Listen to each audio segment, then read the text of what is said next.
Let's jump right in. We're looking at one of history's ultimate vanishing acts, the wildly advanced 4,500-year-old Indus Valley civilization. For centuries, this massive society was just gone, completely swallowed by the earth and erased from human memory. Well, in this explainer, we're bringing it back to life. Here's the roadmap. First, we'll cover the discovery of this lost world, then explore their marvels of urban planning, take a look at their daily life and society, dig into their economy, trade, and crafts, examine their religion and unsolved mysteries, and finally, try to figure out their sudden collapse. Section 1. Discovery of a Lost World. Rewriting History. So before the 1920s, the consensus was that Indian history started way later. But when archaeologists finally put shovels in the dirt, they completely blew up that timeline. We're not talking about stumbling on one or two lonely ruins here. They have uncovered a staggering 2,800 sites belonging to this Bronze Age society. That sheer scale officially makes the Indus Valley the largest civilization of the entire ancient world. Absolutely mind-blowing. Flourishing around 2500 BCE, this sprawling network didn't just hug the initial Indus River Valley, it pushed way out, expanding into many parts of northern and western India, creating bustling, major hubs, places you've probably heard of like Harappa, Mohenjo-daro, and Lotha. And things moved fast. In 1921, Dayram Sahni discovers Harappa. Boom. Just a year later, Rakatdas Banerjee unearthed Mohenjo-daro. Literally, in a single instant, the known history of India was pushed back by almost 2,000 years. Moving to Section 2. Marvels of Urban Planning. Cities of Tomorrow. Now, what really drops the jaws of historians today isn't just the massive footprint of this civilization, but how shockingly modern their cities were. Thousands of years before urban planning was even a profession, these master builders laid down a strict grid system. They carved their cities up into perfect rectangular blocks, with main streets running parallel and intersecting at perfect right angles. You'd expect this kind of layout in a modern metropolis like New York City, not a 4,500-year-old settlement, right? They didn't just wing it, they had rigorous, standardized town planning rules. Picture this, you're walking down a main road up to 30 feet wide. The street corners are actually curved so bullock carts can make easy turns without causing a massive traffic jam. And the houses? Uniform, double-storied, baked brick homes, complete with their own private courtyards, private kitchens, and bathrooms. They even scaled this architectural mastery up to massive public works. Take the Great Bath in Mohenjo-daro. This is widely considered the oldest water tank in human history. It's a huge public pool made of top-quality burnt bricks, totally waterproofed with a layer of bitumen. Experts think it was likely the center of their religious ceremonies. But honestly, their sanitary engineering might be the most impressive flex of all. Nearly every single kitchen and bathroom had sloped floors that drained out into a highly sophisticated network of covered street drains. And get this, they actually had manholes spaced out at regular intervals for inspection and cleaning.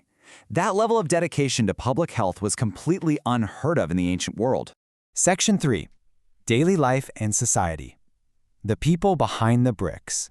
So stepping past the grand architecture, the artifacts they left behind give us this incredibly intimate peek into their everyday lives. And surprise, they were super fashion conscious. Both men and women wore two-piece garments like skirts and dhotis, and they absolutely loved adorning themselves with jewelry. We're talking necklaces, amulets, and rings made from gold, bone, and ivory. Women wore elaborate headdresses and hairpins and used cosmetics, while the men rocked very carefully groomed beards. What's really fascinating is seeing what they did for fun. They weren't just working all the time. They actually played dice and chess-like board games. And for the kids, we found these amazing little terracotta toys, sliding monkeys, rattles, and tiny wheeled carts. It just makes them feel so relatable, you know? Section 4. Economy, Trade, and Crafts. Global Merchants of the Bronze Age. All of this utopian living was powered by an absolute juggernaut of an economy. Farming was the backbone. They produced massive surpluses of wheat and barley, storing it all in huge public granaries. They domesticated elephants and humped bulls. Oh, and incredibly, they were the very first people in the entire world to cultivate cotton. On top of that, they're highly skilled artisans that completely mastered pottery, terracotta, and bronze smithing. And they didn't just keep this stuff to themselves. Taking those manufactured goods and agricultural surpluses on the road, they basically became the global merchants of their time. Using boats, bullock carts, and a massive, highly advanced dockyard discovered at Lothal, they carried out a thriving barter trade with distant empires like Mesopotamia, Persia, and Afghanistan. Section 5. Religion and Unsolved Mysteries. The Undeciphered Clues. Now, despite all we know about their booming economy and advanced infrastructure, their spiritual lives and their written language are still stubbornly wrapped in mystery. A major source of clues comes from their seals. Over 2,000 of these beautiful, tiny, carved squares have been unearthed. They show incredible depictions of animals, like the humped bull and even a mysterious unicorn, alongside figures like a mother goddess and a three-faced figure sitting in a yogic pose. Scholars refer to him as Pashupati, and he's likely an early sacred deity. But here is the single greatest frustration for archaeologists and historians alike. The picture-like script carved right into the top of these seals has never been deciphered. No one knows what it says. Until somebody cracks this ancient code, the most intimate cultural secrets of the Indus Valley people remain totally locked away. Section 6. The Sudden Collapse. An Abrupt End. So after thriving for about 1,000 years as this highly organized, prosperous, and seemingly peaceful society, it all came to a shockingly abrupt end. And the million-dollar question is, why? Experts still hotly debate this because we just don't have a definitive answer, only competing theories. Did natural calamities like massive earthquakes or devastating floods wipe them out?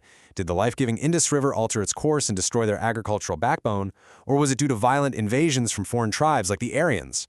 Right now, the evidence leaves room for all of these possibilities. As we look around at our own modern cities today, constantly grappling with crumbling infrastructure, sanitation issues, and environmental sustainability, it leaves us with a pretty provocative thought. What essential, life-saving lessons are we missing from a 4,500-year-old civilization that had it all figured out, but still faded into the dust? Thanks for joining me on this explainer, and keep questioning the past.